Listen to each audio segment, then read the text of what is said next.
Bismillahirrahmanirrahim. Alhamdulillah. Wassalatu wassalamu ala Rasulillah. Amma ba'd. Assalamu alaikum wa rahmatullahi wa barakatuh, my dear brothers and sisters. What if I told you that our own ummah could one day follow the exact same path of destruction that destroyed the nation before us, step by step, inch by inch?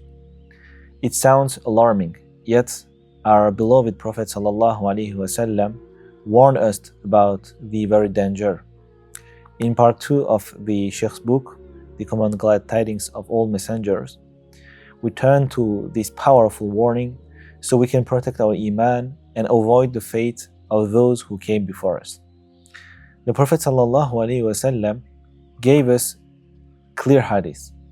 Abu Hurairah radiallahu anhu narrated that the Prophet ﷺ said, "My ummah will not cease to exist until it follows the ways of the previous nations, inch by inch, step by step."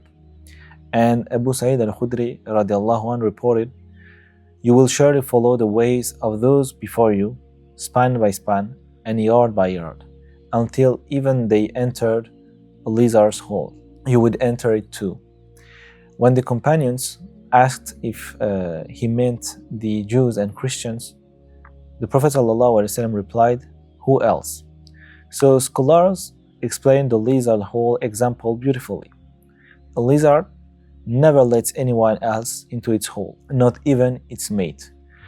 The Prophet ﷺ is warning us that previous nations will try to stop us from copying them, yet we would still follow blindly. Other narrations are even clearer. If one of them committed adultery with his mother in the middle of the road, you will do the same. So the question becomes, what exactly did those previous nations do to their messengers that we must avoid? Here the Sheikh explains there were two dangerous extremes, both of which remove the Prophet ﷺ from his true position as the perfect example. The first extreme, over-exalting the messengers, turning them into something almost divine.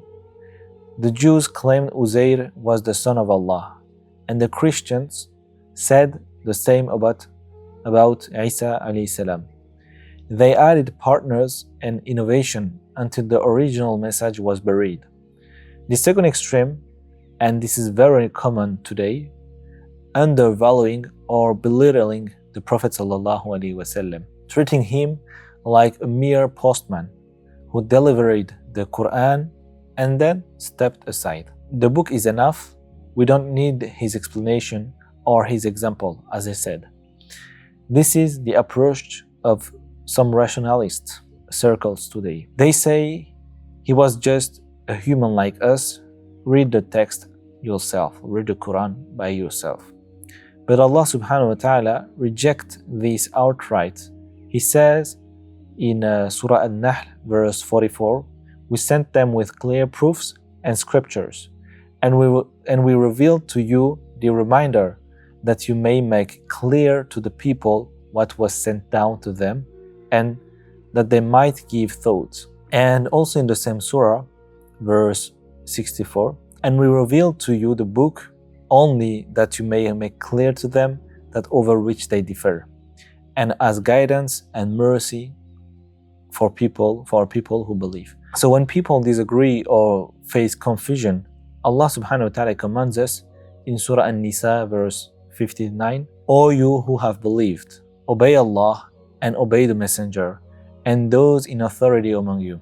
And if you disagree over anything, refer it to Allah and the messenger if you should believe in Allah and the last day. That is best and more suitable for final determination."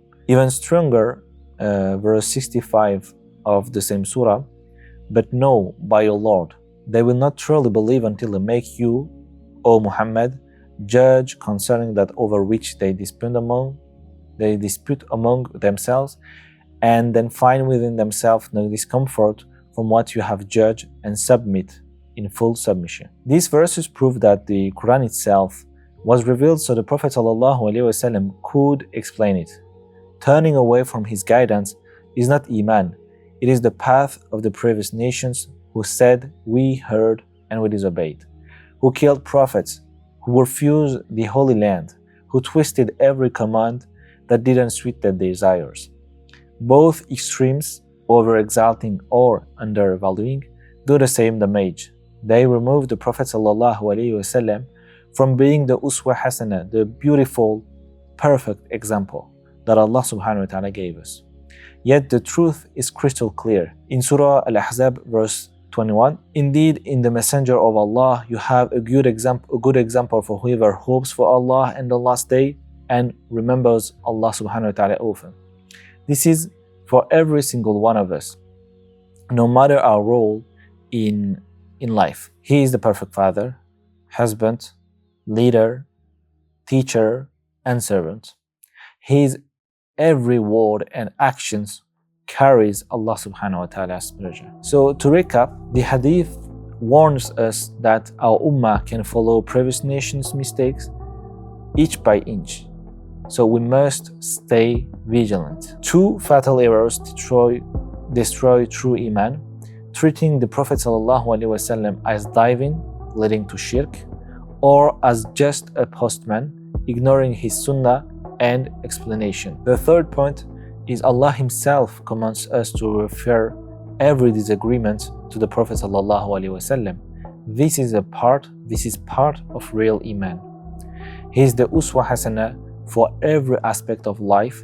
Following him is the only way to avoid the fate of earlier ummah. And the last point, our shahada, Muhammadun Rasulullah, requires us to reject both extremes and make him our absolute role model. So brothers and sisters, let this settle in our hearts. The same deviation that destroyed previous nations are creeping into our ummah today. But we have been given the greatest mercy, the final messenger sallallahu alaihi wasallam. Turning to him with full submission is the only protection. So may Allah subhanahu wa ta'ala make us among those who truly understand, love, and follow Muhammad sallallahu alaihi wasallam the way he deserves. May he protect our ummah from the lizard hole path and grant us the success of the companions. Allahumma ameen wa akhiru da'wana alhamdulillahi rabbil alamin. Assalamu alaikum wa rahmatullahi wa barakatuh.